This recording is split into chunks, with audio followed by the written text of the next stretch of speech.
السلام عليكم ورحمة الله وبركاته. أعوذ بالله من الشيطان الرجيم. بسم الله الرحمن الرحيم. الحمد لله رب العالمين والعاقبة للمتقين. الصلاة والسلام على سيدنا ومولانا وحبيب ربنا وطبيب لبنا أبي القاسم محمد خاتم الأنبياء والمرسلين ورسول رب العالمين معلم البشرية من لدن حكيم خبير وعلى آله الطيبين الطاهرين وعلى أصحابه أجمعين. أما بعد، أعوذ بالله من الشيطان الرجيم.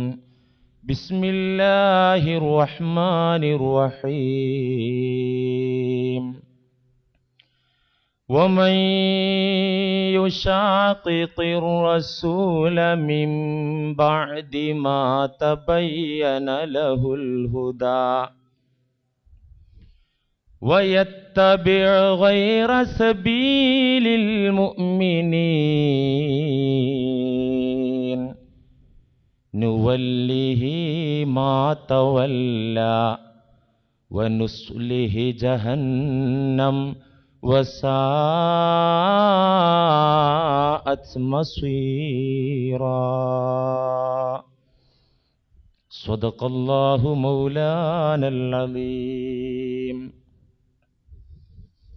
خير أمتي قومي ثم الذين يلونهم ثم الذين يلونهم. صدق رسول الله. الحمد لله حمدا دائما أبدا والحمد لله ثم الحمد لله. الحمد لله رب العالمين على ما كان يلهمني. الحمد لله.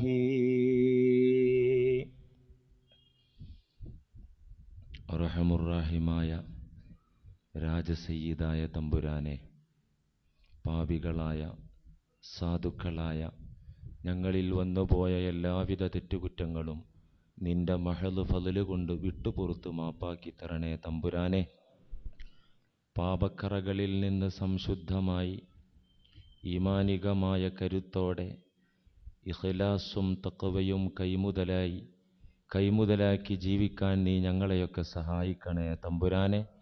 നിന്റെ യഥാർത്ഥ വിശ്വാസികളിൽ ഞങ്ങളെ നീ ഉൾപ്പെടുത്തണേ നാഥ. നിന്റെ ഇഷ്ടാനിഷ്ടങ്ങൾക്കനുസരിച്ച് ജീവിതം ചിട്ടപ്പെടുത്താൻ നീ ഞങ്ങളെ സഹായിക്കണേ തമ്പുരാനെ. ഞങ്ങളുടെ ഇരുലോക ജീവിതവും സന്തോഷത്തിലാക്കി തരണേ തമ്പുരാനെ. എല്ലാവിധ കഷ്ടപ്പാടുകളും രോഗങ്ങളും പ്രതിസന്ധികളും നീ മാറ്റിത്തരണേ റഹ്മാനെ.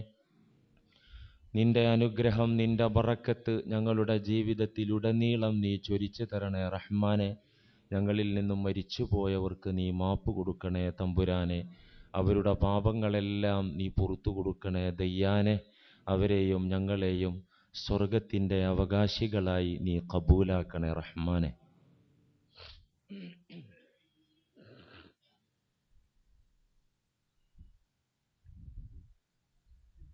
പ്രിയമുള്ളവരെ, സത്യവിശ്വാസത്തിൻ്റെ വിശുദ്ധ ഇസ്ലാമാകുന്ന സൽസരണിയുടെ യഥാർത്ഥ പന്താവ് ഏത്? ഈ സത്യസരണിയിൽ നിന്ന് വിഘടിച്ചു പോകുന്നവർ ആരൊക്കെ എന്നതാണ് നമ്മുടെ അന്വേഷണം. സുന്നത്തും ബിദ്അത്തും എന്ന വിശാലമായ സബ്ജക്റ്റിൻ്റെ ഒരു ഉപവിഷയമായി നാം കഴിഞ്ഞയാഴ്ച പറഞ്ഞത് മദ്ഹബുകൾ എന്തിന് എന്ന ചോദ്യത്തിനുള്ള ഉത്തരം കണ്ടെത്തലുകളായിരുന്നു കഴിഞ്ഞയാഴ്ച നാം നടത്തിയത്.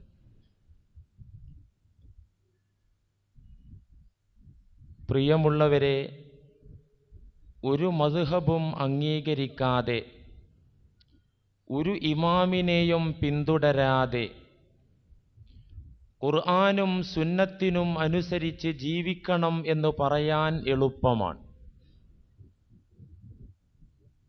വർത്തമാനകാലത്ത് ജീവിക്കുന്ന സാധാരണ വിശ്വാസികളായ എനിക്കും നിങ്ങൾക്കും ഖുർആനും സുന്നത്തും കൊണ്ട് ജീവിക്കാനാകുമോ എന്നതാണ് നാം അന്വേഷിക്കേണ്ടത്.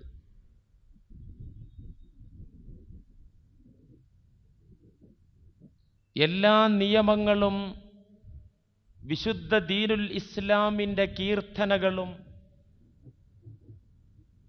ആശയത്തിൻ്റെ സമുദ്രമായ ഖുർആനിൽ നിന്ന്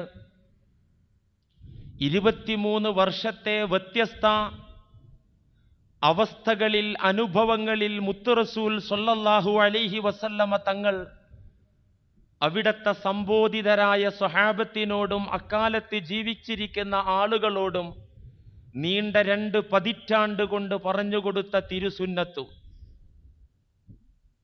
ഈ അള്ളാഹുവിൻ്റെ കിതാബിൽ നിന്നും പുണ്യ ഹബീബിൻ്റെ സുന്നത്തിൽ നിന്നും മതവിധികൾ ആവിഷ്കരിച്ചെടുക്കാൻ, മതവിധികൾ നമുക്കാവശ്യമുള്ളത് ഇസ്തിംബാത്ത് ചെയ്തെടുക്കാൻ സാധാരണക്കാരായ നമുക്കാകുമോ? പഠിച്ചറിയേണ്ട വിഷയമാണ്. 5 നേരം നമസ്കരിക്കണമെന്ന് അള്ളാഹുവിൻ്റെ ആഹ്വാനമുണ്ട്. എന്നാൽ ആ ആഹ്വാനം തന്നെ വിശുദ്ധ ഖുർആൻ ഗോപ്യമായിട്ടാണ് പറഞ്ഞിട്ടുള്ളത്.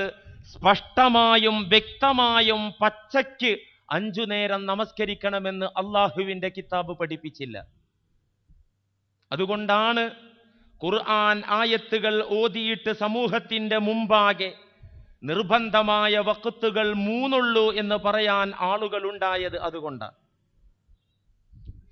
പച്ചയായി വ്യക്തമായി 5 നേരത്തെ നമസ്കാരമുണ്ടെന്ന് പോലും ഖുർആൻ പറഞ്ഞില്ല. എന്നാൽ ഗോപ്യമായി അറബ് സാഹിത്യം പഠിച്ച ബുദ്ധിയുള്ള ആളുകൾക്ക് തിരിയാൻ പാകത്തിൽ അല്ലാഹു പറഞ്ഞു തന്നിട്ടുമുണ്ട് ഖുർആനിൽ. സൂറത്ത് ഹൂദിന്റെ 114-ാമത്തെ ആയത്തിലാണല്ലോ നമസ്കാരത്തിന്റെ സമയത്തെക്കുറിച്ച് അല്ലാഹു പറയുന്നത്. അഖിമിസ്സലാത്ത തറഫയിൻ നഹാർ വസുലഫം മിനൽ ലൈൽ. ഇതാണ് 5 വക്ത് നമസ്കാരത്തിന് ഖുർആനിൽ നിന്നുള്ള തെളിവ്. അഖിമിസ്സലാത്ത തറഫയിൻ നഹാർ, 2 പകലിന്റെ 2 വേളകളിൽ നിങ്ങൾ നമസ്കരിക്കണം, നമസ്കാരം നിലനിർത്തണം. തൊറഫയിൻ നഹാർ, പകലിന്റെ 2 വേളകളിൽ. അഥവാ ളുഹർ അസർ എന്നീ വക്തുകൾ പകലിന്റെ 2 വേളകളിലാണ്, 2 ഘട്ടങ്ങളിലാണ്. വസുലഫം മിനൽ ലൈൽ, രാത്രിയുടെ യാമങ്ങളിലും നിങ്ങൾ നമസ്കാരം നിലനിർത്തണം. പകലിന്റെ 2 ഭാഗത്ത് വസുലഫം മിനൽ ലൈൽ, രാത്രിയുടെ യാമങ്ങളിൽ. ആദ്യം പറഞ്ഞിടത്ത് ദ്വിവചനമാണ് ഉപയോഗിച്ചത് അല്ലാഹു. ഏതൊരു ഭാഷയിലും ഏകവചനമുണ്ട്, ദ്വിവചനമുണ്ട്, ബഹുവചനമുണ്ട്. പകലിലെ നമസ്കാരത്തെ കുറിച്ച് പറഞ്ഞിടത്ത് ത്വറഫയിൻ നഹാർ, ദ്വിവചനമാണ് പറഞ്ഞത്, 2 വക്തുകൾ. തുടർന്ന് രാത്രിയുടെ നമസ്കാരം പറഞ്ഞിട്ട് വസുലഫം മിനൽ ലൈൽ, രാത്രിയുടെ യാമങ്ങളിൽ നമസ്കരിക്കണം. യാമങ്ങൾ ബഹുവചനമാണ്. ബഹുവചനത്തിന് മിനിമം 3 എണ്ണം വേണം. അല്ലെങ്കിൽ ഏകവചനമാകും, അല്ലെങ്കിൽ ദ്വിവചനമാകും. അഖല്ലുൽ ജംഇ സലാസ, ബഹുവചനം പ്രയോഗിക്കണമെങ്കിൽ മിനിമം 3 എണ്ണം വേണം. അങ്ങനെ 5 വക്തുണ്ടെന്ന് മുജ്തഹിദുകൾ നമുക്ക് വിവരിച്ചു തന്നു. എന്നാൽ യുക്തിവാദവുമായി ഇറങ്ങിത്തിരിച്ചവർക്ക് 3 എന്നും 2 എന്നും വേണമെങ്കിൽ അഖിമി സ്വലാത്ത, നിസ്കാരം നിർത്താനാണ് പറഞ്ഞത് എന്നും വാദിച്ചു കളയാം. അങ്ങനെയൊക്കെ വാദിക്കുന്നവർ ലോകത്ത് ഉണ്ടായിട്ടുമുണ്ട്. വിശുദ്ധ ഖുർആൻ പോലും സൂചനയിലൂടെയാണ് പഠിപ്പിച്ചത്. എന്നാൽ തിരുസുന്നത്തിൽ വ്യക്തമായും സ്പഷ്ടമായും 5 വക്തിനെ കുറിച്ച് പറയുന്നുണ്ട്. സ്വല്ലൂ ഹംസക്കും വസൂമൂ ശഹ്റക്കും, 5 വക്ത് നിങ്ങൾ നമസ്കരിക്കണം, 1 മാസക്കാലം നിങ്ങൾ നോമ്പ് പിടിക്കണം. 5 വക്ത് എന്ന് ഹദീസിൽ പറഞ്ഞു, വ്യക്തമായും പറഞ്ഞു. നബി സല്ലല്ലാഹു അലൈഹി വസല്ലമ തങ്ങൾ നമസ്കരിച്ച മുറക്ക് അതേ പ്രകാരം നിങ്ങൾ നമസ്കരിക്കണമെന്ന ആഹ്വാനവും ഹദീസിലുണ്ടായി. നമസ്കാരത്തിൽ റുകൂഅ്, സുജൂദ്, തശഹുദ് എന്നിത്യാദി കർമ്മങ്ങൾ നബി തങ്ങൾ അനുഷ്ഠിച്ചതായും ചെയ്തതായും ഹദീസിൽ കാണാം. ഇതൊക്കെ കാണാം. പക്ഷേ എങ്ങനെയാണ് റുകൂഅ്, എങ്ങനെയാണ് സുജൂദ്, അതിൻ്റെ അഖല്ലായ രൂപമെങ്ങനെ, അതിൻ്റെ മിനിമം രൂപമെങ്ങനെ, അതിൻ്റെ അക്മലായ രൂപമെങ്ങനെ, അതിൻ്റെ പരിപൂർണമായ രൂപമെങ്ങനെ എന്നൊന്നും വിശുദ്ധ ഖുർആനിലോ തിരുസുന്നത്തിലോ നാം പരതിയാൽ നമുക്ക് കാണാനാകില്ല സഹോദരന്മാരെ. കാണുന്നവർ കൊടുത്ത് കാണിച്ചു തരൂ. റുകൂഅ് സുജൂദിന്റെ പൂർണ്ണ രൂപമെങ്ങനെ, മിനിമം രൂപമെങ്ങനെ, ഇതൊന്നും സുന്നത്തിൽ നിന്നും ഖുർആനിൽ നിന്നും എനിക്കും നിങ്ങൾക്കും കണ്ടെത്താനാവില്ല.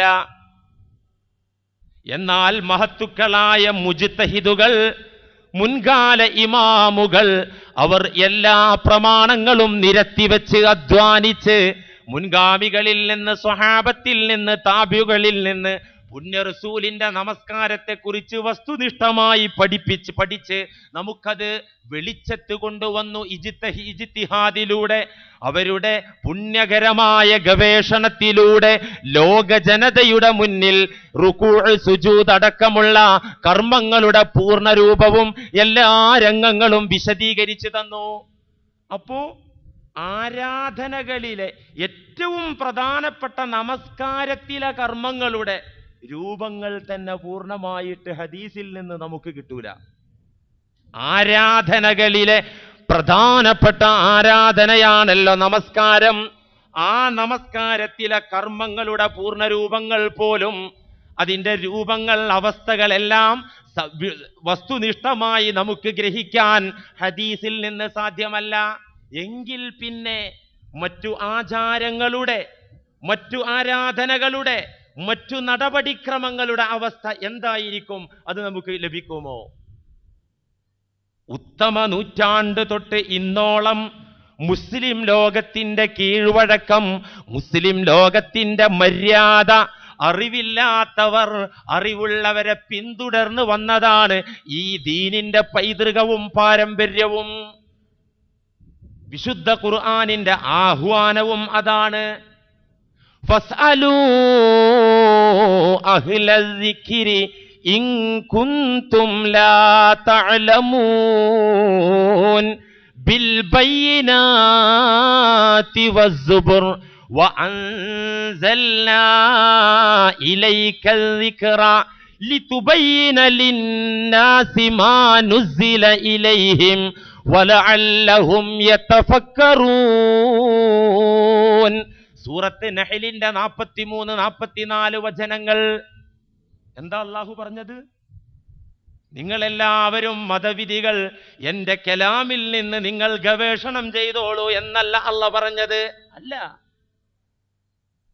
ഒരുപാട് എൻ്റെ ഹബീബിന്റെ ഹദീസുകളുണ്ട്, അതൊക്കെ എടുത്തു വെച്ച് നിങ്ങൾ ഓരോരുത്തരും ഗവേഷണത്തിന് ഇറങ്ങിക്കോളൂ എന്നുമല്ല അള്ളാഹു പറഞ്ഞത്. ഫസ്അലൂ അഹ്ലസ്സിക്രി ഇൻ കുൻതും ലാ തഅലമൂന ബിൽ ബയ്യിനാതി വസ്സുബുർ. വേദങ്ങളെക്കുറിച്ച്, അള്ളാഹുവിന്റെ കിതാബുകളെക്കുറിച്ച്, തെളിവുകളെക്കുറിച്ച് നിങ്ങൾക്കറിയില്ലെങ്കിൽ, നിങ്ങൾ വേദങ്ങളുടെ കാര്യത്തിൽ അജ്ഞരാണെങ്കിൽ ദിക്റിന്റെ ആളുകളോട് നിങ്ങൾ ചോദിച്ചോളൂ. ദിക്റിന്റെ ആളുകളോട് ചോദിച്ചോളൂ. പള്ളിയിൽ തസ്ബീഹ് മാല പിടിച്ച് ദിക്റിലിരിക്കുന്ന കാക്കയോട് ചോദിച്ചോളൂ എന്നല്ല. കയ്യിൽ കൗണ്ടർ പിടിച്ച് സദാ ജപിച്ചുകൊണ്ടിരിക്കുന്ന ഒരു പണ്ഡിതനെ സമീപിച്ച് ചോദിച്ചോളൂ എന്നുമല്ല. ദിക്ർ ചൊല്ലുന്നത് നല്ല കാര്യം തന്നെ. ഇവിടത്തെ ദിക്റിന്റെ ആളുകൾ ഏതാ ദിക്ർ? ഇന്നാ നഹ്നു നസ്സൽന ദിക്റ വ ഇന്നാ ലഹു ലഹാഫിളൂൻ. ഖുർആനാണ് ദിക്ർ. അതേ ഖുർആനിന്റെ വാഹകരായ, വിശുദ്ധ ഖുർആനിന്റെ ആശയങ്ങളിൽ ഗ്രാഹ്യമുള്ള ഖുർആനിന്റെ ആളുകളോട് നിങ്ങൾ ചോദിച്ചോളൂ. നിങ്ങൾക്ക് വേദങ്ങളും തെളിവുകളും അറിയില്ലെങ്കിൽ, നബിയെ അതാണല്ലോ നമ്മുടെ രീതി. വഅൻസൽനാ ഇലൈക ദിക്റ, ഈ ദിക്റാകുന്ന ഖുർആനിനെ അങ്ങേക്കു നാം ഇറക്കി തന്നതെന്തിനാ? ലിതുബയ്യിന ലിന്നാസി മാ നുസ്സില ഇലൈഹിം, അവർക്ക് വേണ്ടി നാം ഇറക്കിയ സന്ദേശങ്ങൾ അവർക്ക് വിശദീകരിച്ചു കൊടുക്കാനും, വലഅല്ലഹും യതഫക്കറൂൻ, ലോക മനുഷ്യന്മാർ ചിന്തിക്കാൻ വേണ്ടിയുമാണ് നബിയെ. എന്തിനാ അങ്ങേക്ക് നാം ഈ ദിക്ർ ഖുർആൻ ഏൽപ്പിച്ചു തന്നത്? എന്തിനാ? ലിതുബയ്യിന ലിന്നാസ്, അങ്ങ് വിശദീകരിച്ചു കൊടുക്കണം, അല്ലെങ്കിൽ അവർക്ക് തിരിയൂല. എന്റെ വചനങ്ങൾ അവർക്ക് ഗ്രഹിക്കാൻ പറ്റൂല നബിയെ. ലിതുബയ്യിന ലിന്നാസ്, എന്താണ് അതിന്റെ ആശയമെന്ന് അങ്ങ് തന്നെ സമൂഹത്തിന് വിശദീകരിച്ചു കൊടുക്കേണ്ടതുണ്ട്. അറിവില്ലാത്ത സാധാരണക്കാർ അറിവുള്ള ഇമാമുകളെ പിന്തുടരാനുള്ള അള്ളാഹുവിന്റെ ആഹ്വാനമാണിത്. ഫസ്അലു അഹ്ലസ്സിക്രി ഇൻ കുൻതും ലാ തഅലമൂൻ ബിൽ ബയ്യിനാതി വസ്സുബുർ, വേദങ്ങളും തെളിവുകളും നിങ്ങൾക്കറിയില്ലേ, അറിവുള്ളവരോട് ചോദിച്ചോളൂ. എന്ന് വെച്ചാൽ ചോദിക്കുമ്പോൾ അവർ പറയുന്നത് സ്വീകാര്യതയോടെ കേൾക്കുകയും ആ കേട്ടതനുസരിച്ച് ജീവിക്കുകയും വേണമെന്നാണ് അള്ളാഹു പറഞ്ഞത്. നിങ്ങൾക്ക് അറിയൂലെങ്കിൽ അറിവുള്ള ആൾക്കാരെ പോയി ചോദ്യം ചെയ്തോളൂ എന്നല്ല. ഇന്നിപ്പോൾ എല്ലാവർക്കും അറിവാണല്ലോ. ആർക്കാ അറിവില്ലാത്തത്? പണ്ടൊക്കെ സാധാരണക്കാര് വല്ല ഫത്വയും അനന്തരാവകാശ സ്വത്ത് വിഹിതിക്കുന്ന കേസ് പള്ളിയിലെ ഉസ്താദിനോട്, ഖാലിയോട്, ഖത്തീബിനോട് ഫത്വ ചോദിച്ചു വരുമ്പോൾ ഉസ്താദ് അതിന്റെ നിയമം പറഞ്ഞു കൊടുക്കും. അല്ല ഉസ്താദെ, ഏതായത്തിന്റെ അടിസ്ഥാനത്തിലാണ് ഇപ്പൊ ഈ വിധി? ഇന്നിപ്പോ അങ്ങനെ ചോദിക്കുന്ന കാലവും കൂടിയാണ്. അങ്ങനെ ചോദിക്കുന്നതിന് തെറ്റല്ല, പക്ഷെ അതെല്ലാം മനസ്സിലാക്കാൻ പറ്റുമോ? എല്ലാം ഗ്രഹിക്കാൻ പറ്റുമോ? ഒരു ഡോക്ടറെ സമീപിച്ച് രോഗനിർണയം ഡോക്ടർ നടത്തിയിട്ട് മരുന്നെഴുതുമ്പോൾ അവിടെ വെച്ച് MBBSന്റെ വിജ്ഞാന ശാഖകളെല്ലാം പഠിച്ചുണ്ടാക്കാൻ അപ്പൊ കഴിയുമോ? ഈ ഡോക്ടർ പറഞ്ഞ എല്ലാ കാര്യങ്ങളും മനുഷ്യ ബോഡിയിൽ അടങ്ങിയിരിക്കുന്ന അവസ്ഥകൾ വിശദീകരിച്ചാൽ ഈ സാധുവിനത് തിരിയോ? അങ്ങനെയൊക്കെ ചിന്തിക്കേണ്ടതുണ്ടല്ലോ. പ്രിയമുള്ളവരെ, ഈ കീഴ്വഴക്കമാണ് അറിവുള്ളവർ അറിവില്ലാത്തവർ അറിവുള്ളവരോട് തുടരണമെന്ന് അള്ളാഹു പറഞ്ഞത്. അതുതന്നെയാണ് മദ്ഹബുകൾ തഖ്ലീദ് ചെയ്യണമെന്ന് മഹാന്മാരായ പണ്ഡിതന്മാർ ഈ ആയത്തിന്റെ വെളിച്ചത്തിലാണ് നമുക്ക് പറഞ്ഞു തന്നത്. എത്രത്തോളം എന്ന് വെച്ചാൽ പുണ്യ നബി സല്ലല്ലാഹു അലൈഹി വസല്ലമ തങ്ങളുടെ പ്രിയപ്പെട്ട സഖാക്കൾ സ്വഹാബത്തുൽ കിറാം റളിയല്ലാഹു അൻഹും അവർ പോലും എല്ലാവരും മുജ്തഹിദുകളായിരുന്നില്ല. അവർ എല്ലാവരും പണ്ഡിതന്മാരായിരുന്നില്ല. അവരുടെ കൂട്ടത്തിൽ ഉലമാക്കളുണ്ടായിരുന്നു, സാധാരണക്കാരുണ്ടായിരുന്നു, അറിവ് കുറഞ്ഞവർ അവരുടെ കൂട്ടത്തിലുണ്ടായിരുന്നു. സ്വഹാബത്ത് ആരാ? നബിയുടെ സ്വഹാബത്തിൽ തന്നെ അറിവില്ലാത്തവർ അവരുടെ കൂട്ടത്തിൽ അറിവുള്ള സ്വഹാബത്തിനെ തഖ്ലീദ് ചെയ്തിരുന്നു, പിന്തുടർന്നിരുന്നു. പിന്നെ വന്ന താബിഉകൾ, ആ താബിഉകളിലാണ് മദ്ഹബിന്റെ ഇമാമുകളുടെ വരവുണ്ടായത്. അവരുടെ അരങ്ങേറ്റമുണ്ടായത് താബിഉകളുടെ കാലഘട്ടത്തിലാണ്. താബിഉകളുടെ കാലഘട്ടമായപ്പോഴും അവരുടെ കൂട്ടത്തിലെ അറിവില്ലാത്തവർ അറിവുള്ളവരെ ഇത്തിബാഅ് ചെയ്തു, പിന്തുടർന്നു, തഖ്ലീദ് ചെയ്തു. പിന്നെ വന്ന വിജ്ഞാന സമുദ്രങ്ങളായ മുഹദ്ദിസുകൾ, ഇന്ന് നമുക്കൊക്കെ ഹദീസുകൾ വായിക്കാനും പഠിക്കാനും വേണ്ടി അന്ന് അവർ രേഖപ്പെടുത്തി കിതാബ് എഴുതി വെച്ച മഹാന്മാരായ മുഹദ്ദിസുകൾ, ബുഖാരിയും മുസ്ലിമും അടക്കമുള്ള മഹാന്മാരായ ഇമാമുകൾ, അവരെല്ലാവരും മദ്ഹബുകൾ തുടർന്നവരായിരുന്നു. അതെ, വിശ്വപ്രസിദ്ധ പണ്ഡിതന്മാർ, ഇമാമുകൾ, ഉത്തമ നൂറ്റാണ്ടിൽ കഴിഞ്ഞുപോയ ആയിരക്കണക്കിന് ഇമാമുമാർ നാലിലൊരു മദ്ഹബ് പിന്തുടർന്ന് ആ മദ്ഹബ് അനുസരിച്ച് ജീവിച്ചവരായിരുന്നു. ഇമാമുൽ ഹറമൈനി റഹിമഹുല്ലാ, ഇമാം നവവി റഹിമഹുല്ലാ, ഇമാം ഗസാലി റഹിമഹുല്ലാ, ഇമാം റാഫിഇ റഹിമഹുല്ലാ തുടങ്ങിയ ഇമാമുമാരെല്ലാം മദ്ഹബ് തഖ്ലീദ് ചെയ്ത് ഇമാമുന ശാഫിഈ റളിയല്ലാഹു അൻഹു പറഞ്ഞതിനനുസരിച്ച് ജീവിതം ചിട്ടപ്പെടുത്തുകയും ആ നിയമങ്ങൾ ലോകത്തിന് മനസ്സിലാക്കാൻ പാകത്തിൽ കിതാബുകൾ രചിക്കുകയും ചെയ്ത മഹാന്മാരാണ് ഇവരൊക്കെ. വേണ്ട, ഇന്ന് എനിക്കും നിങ്ങൾക്കും ഏതൊരു ഇൽമ് കിട്ടണമെങ്കിലും മദ്ഹബിനെ ആശ്രയിക്കാതെ പറ്റൂല. മദ്ഹബിനെ തള്ളിക്കൊണ്ട് ഒരു ഇൽമും പഠിക്കാൻ ഇന്നത്തെ കാലത്ത് നമുക്ക് ആർക്കും തന്നെ സാധ്യമല്ല. നമുക്ക് അവലംബിക്കാവുന്ന ഹദീസ് കിതാബുകൾ ഏതെടുത്തു കൊണ്ടുവരൂ, നമുക്ക് അവലംബിക്കാൻ പറ്റുന്ന തഫ്സീറിന്റെ കിതാബുകൾ എല്ലാം കൊണ്ടുവരൂ, നമുക്ക് തെളിവായി ഉദ്ധരിക്കാൻ പറ്റുന്ന കിതാബുകൾ എല്ലാം കൊണ്ടുവരൂ. ഇതൊക്കെ രചിച്ച മഹാന്മാരായ പണ്ഡിതന്മാരായ ഇമാമുകൾ നാലിലൊരു മദ്ഹബ് സ്വീകരിച്ചവരാണ്. അല്ലാമ ഇബ്നു കസീർ റഹിമഹുല്ല തഫ്സീർ എഴുതിയ മുഫസ്സിറാണല്ലോ. ഏതൊരു ആയത്തിന് അർത്ഥം പറഞ്ഞാലും ഇബ്നു കസീർ എന്തു പറഞ്ഞു എന്നല്ലേ ചില ആൾക്കാർ ചോദിക്കുന്നത്. ഈ അല്ലാമ ഇബ്നു കസീർ റഹിമഹുല്ല ഒരു മദ്ഹബ് തുടർന്ന ആളാണ്. ഇമാം ബുഖാരി ഒരു മദ്ഹബ് തുടർന്ന ആളാണ്. ഇമാം മുസ്ലിം ഒരു മദ്ഹബ് തുടർന്ന ആളാണ്. സിഹാഹു സിത്ത, ലോക പ്രസിദ്ധ 6 ഹദീസ് ഗ്രന്ഥങ്ങൾ രചിച്ച 6 ഇമാമുമാരും നാലിലൊരു മദ്ഹബ് സ്വീകരിച്ചവരാണ്. എന്നിട്ട് ഈ മദ്ഹബ് അംഗീകരിച്ച് മദ്ഹബ് പിന്തുടർന്ന് ജീവിച്ച് വഫാത്തായി പോയ മഹാന്മാരെ ഗ്രന്ഥങ്ങൾ പഠിച്ചിട്ട് ചില ആൾക്കാർ പറയാ മദ്ഹബ് വേണ്ടട്ടോ. ഇത് ഗുരുനിന്ദയല്ലേ? ഇത് ഇരട്ടത്താപ്പല്ലേ? മദ്ഹബ് അംഗീകരിക്കുകയും അംഗീകരിക്കണമെന്ന് ലോകത്തോട് ഉറക്കെ പറയുകയും ചെയ്ത മഹാന്മാരുടെ ഗ്രന്ഥങ്ങളല്ലാത്ത അവലംബിക്കാൻ പറ്റുന്ന മറ്റേത് കിതാബാണ് പ്രിയമുള്ളവരെ നമുക്കിന്ന് ലഭിക്കാനുള്ളത്? എവിടെ കിട്ടും? ഒരിക്കലും കിട്ടൂല. ചുരുക്കി പറഞ്ഞാൽ ഉത്തമ നൂറ്റാണ്ട് തൊട്ട് ഇന്നോളമുള്ള മുസ്ലിമീങ്ങളുടെ കീഴ്വഴക്കവും മാർഗവുമാണ് മദ്ഹബ് പിന്തുടരുക എന്നത്.